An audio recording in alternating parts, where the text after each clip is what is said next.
उसने आके जो गोटियां बिछाई उसके आधार पर भारत के बंटवारे की पृष्ठभूमि तैयार हुई। उसने क्या किया, जिन्ना को और ज्यादा राजनीतिक महत्वाकांक्षा से प्रेरित करा के एकदम से पक्का खड़ा कर दिया कि हमको तो पाकिस्तान ही चाहिए। तो बातचीत शुरू हुई और उस बातचीत में जो अंदर के दस्तावेज हैं जो मैं आज आपसे कहना चाहता हूं वो ये कि जिन्ना एक बार महात्मा गांधी से मिलने गया। महात्मा गांधी ने जिन्ना को पूछा, भाई तुमको क्या चाहिए? कि पाकिस्तान चाहिए। क्यों चाहिए? मुझे प्रधानमंत्री होने का है, अलग मुसलमानों का देश बनाने का है। तो महात्मा गांधी ने कहा कि भारत के मुसलमान तो चाहते नहीं कि अलग पाकिस्तान बने, वो तो तुम्हारे साथ है नहीं। तो जिन्ना ने कहा कि नहीं, मेरे साथ बहुत मुसलमान है। तो गांधी जी ने कहा कि देश में एक जनमत संग्रह करा लो। तो जिन्ना उस बात से पीछे हट गया। फिर गांधी जी ने बड़े प्रेम से समझाते हुए कहा कि तुमको प्रधानमंत्री ही होना है ना, तो भारत के हो जाओ, इसमें क्या बुराई है, लेकिन देश तो एक रहे, देश तो नहीं टूटे। तो जिन्ना तुरंत तैयार हो गया और गांधी जी को लगा कि इसकी यही कमजोरी है कि ये प्रधानमंत्री होना है इसको।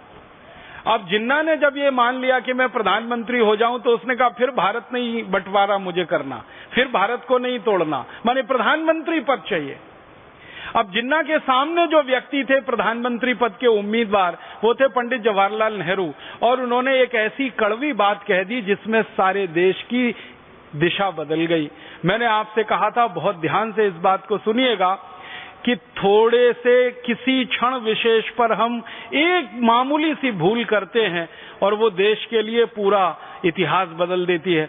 जब नेहरू जी के सामने ये बात आई कि जिन्ना प्रधानमंत्री बनने के लिए बात कर रहा है और वो देश का बंटवारा नहीं चाहता, तो गांधी जी ने संदेशा भिजवा दिया कि ठीक है, जिन्ना को प्रधानमंत्री स्वीकार कर लेने में कोई गलती नहीं है, अगर देश टूटने से बचता है तो इसको प्रधानमंत्री स्वीकार करने में कोई दिक्कत नहीं है।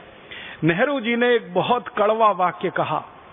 परम पूजनीय स्वामी जी हम लोगों को बार बार ये कहते रहते हैं और मैं इस बात को विशेष रूप से ध्यान से सुनता हूं कि भाषा का प्रमाद नहीं होना चाहिए, बोली में प्रमाद नहीं होना चाहिए, और वो प्रमाद नेहरू जी की बोली में आ गया।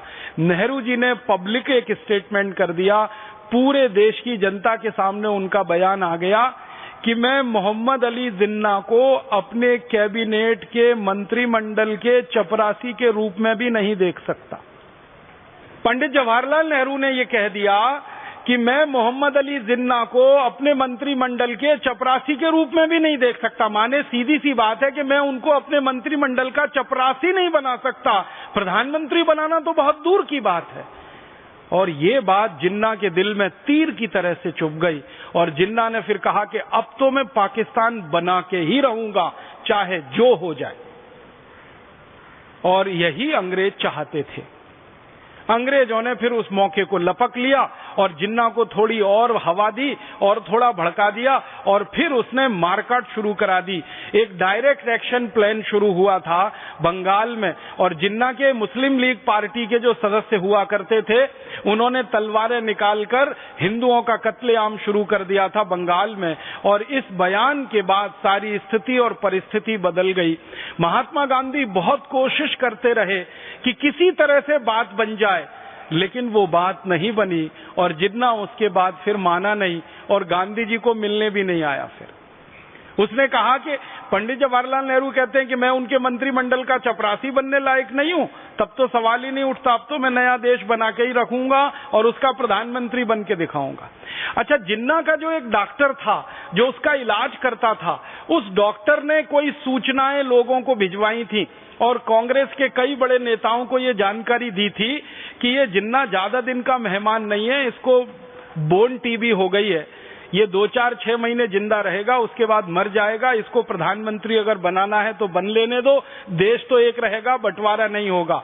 लेकिन किसी ने उस डॉक्टर की बात पे ध्यान नहीं दिया और अंत में फिर वो हुआ।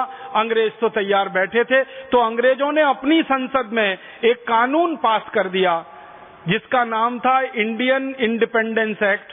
और इस कानून की परिभाषा में ये तय किया गया कि इस कानून के पास होते ही भारत के 2 हिस्से हो जाएंगे, एक भारत रहेगा, दूसरा पाकिस्तान हो जाएगा। पाकिस्तान कहां कहां हो जाएगा उसकी सीमा तय कर दी अंग्रेजों ने, और भारत कहां कहां रहेगा उसकी सीमा तय कर दी अंग्रेजों ने, और इस तरह से ये बंटवारा हो गया। और आपको इतिहास की एक सच्चाई बताना चाहता हूं जो दर्द देती है दिल में, वो ये कि पाकिस्तान मिलने के थोड़े महीने के बाद ही जिन्ना मर गया,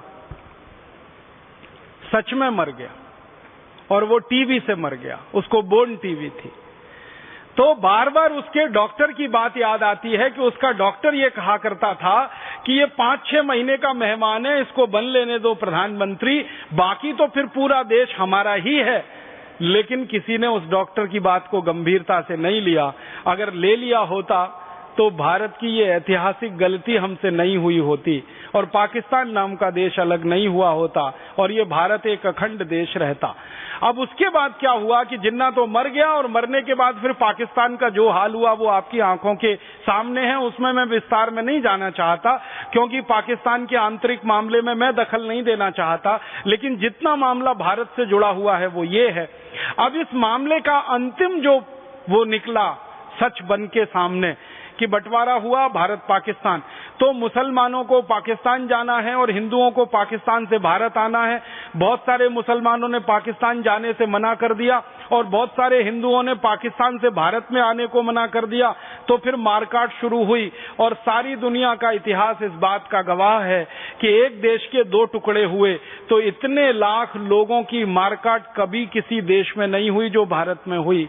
भारत और पाकिस्तान के बनने पर लाखों लोगों का कत्लेआम हुआ है, उसके सही आंकड़े नहीं मिलते। पाकिस्तान के आने वाले और भारत से पाकिस्तान जाने वाले लाखों लोगों का कत्लेआम हुआ, लाखों मां बहन बेटियों की इज्जत लूटी गई, लाखों छोटे छोटे बच्चों का कत्लेआम किया गया। उस जमाने के दस्तावेज को पढ़ते हैं तो आंखों में आंसू आते हैं। भर भर के गाड़ियों में, ट्रेनों में, बसों में, बैलगाड़ी में, घोड़ा गाड़ी में, खच्चर में लोग ढेर के ढेर इधर से उधर, उधर से इधर जाते थे। किसी को अपना घर छोड़ना पड़े, संपत्ति छोड़नी पड़े, अपनी सभ्यता, अपनी संस्कृति छोड़नी पड़े, और उजड़कर दूसरी जगह जाकर रहना पड़े, इसका दर्द वही बता सकता है जिसका उजाड़ हुआ है घर। और भारत में ऐसे लाखों परिवार हैं, शायद मैं कहूं तो अब कुछ करोड़ परिवार ऐसे होंगे जो उजड़कर पाकिस्तान से भारत में आए, और सब कुछ उन्होंने वहां छोड़ा था, कुछ नहीं ला पाए, और यहां लाकर शून्य से उन्होंने अपना जीवन शुरू किया, और आज भगवान की कृपा से वो शिखर तक भी पहुंचे। प्रणाम है उनकी मेहनत को, वंदन है उनकी मेहनत को कि पाकिस्तान से उजड़कर आए, कुछ हाथ में नहीं था, अकेले आए। किसी की पत्नी छूट गई वहां पर, किसी का पिता छूट गया, किसी की बेटी छूट गई, किसी की बहन छूट गई, किसी की मां छूट गई, किसी का कुछ छूटा, किसी का कुछ छूटा, और किसी तरह से मारते पीटते भागते भूगते यहां आकर उन्होंने कहीं कहीं आशियाने बनाए, और आशियाने बनाकर भारत देश को और अपनी इस मातृभूमि को उन्होंने मान लिया कि अब यही हमारी मातृभूमि है, यही कर्म भूमि है, और उसकी सेवा में लग गए।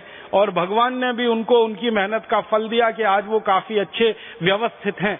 लेकिन ये बंटवारे का दर्द उनके दिल में जो टीस मारता रहता है, ये शायद कब जाएगा मालूम नहीं है। ये हमारी एक बहुत बड़ी ऐतिहासिक भूल थी। कुर्सी के एक पद के लिए, प्रधानमंत्री पद के लिए ऐसा सत्ता का समझौता नहीं हो सका जो सबको समावेश कर सके, और उसी में ये सारा खेल खेल लिया, और अंग्रेजों ने आग में घी डाल दिया। उनका तो पहले से मन था कि पाकिस्तान को बनवाना ही है, और ये हमारे देश में एक बड़ा उन्होंने विष का बीज बो दिया। अब ये विष का बीज ऐसा हमारे लिए मुश्किल बन गया है, गले की फांस बन गया है, ना निगलते बनता है ना उगलते बनता है। अब वो जो 3 राज्य भारत में मिलने को तैयार नहीं थे, जम्मू कश्मीर, एक था जूनागढ़ और एक था हैदराबाद, तो बंटवारा हो गया। भारत की सरकार भारत में बन गई, पाकिस्तान की सरकार पाकिस्तान में बन गई। तब सरदार पटेल ने कोशिश की कि ये जो 3 राज्य हैं, इन तीनों राज्यों को भारत में मिलाने के लिए प्रयास किया जाए। तो जूनागढ़ राज्य को उन्होंने मिला लिया, बाद में हैदराबाद भी भारत में मिल गया, क्योंकि सरदार पटेल ने दोनों राजाओं को ये कहा था कि तुम पाकिस्तान जाना चाहते हो तो चले जाओ, तुम्हारा राज्य पाकिस्तान नहीं जाएगा, क्योंकि तुम्हारी जनता की इसके लिए अनुमति नहीं है। हैदराबाद रियासत में सरदार वल्लभ भाई पटेल ने एक आंतरिक सर्वेक्षण कराया था क्योंकि वो भारत के गृह मंत्री बन चुके थे। उन्होंने एक आंतरिक सर्वेक्षण ये कराया था कि हैदराबाद रियासत में रहने वाले लोगों से पूछो वो क्या चाहते हैं। तो पता चला 97% लोगों ने ये कहा कि हम तो भारत में ही रहना चाहते हैं, हमारा पाकिस्तान से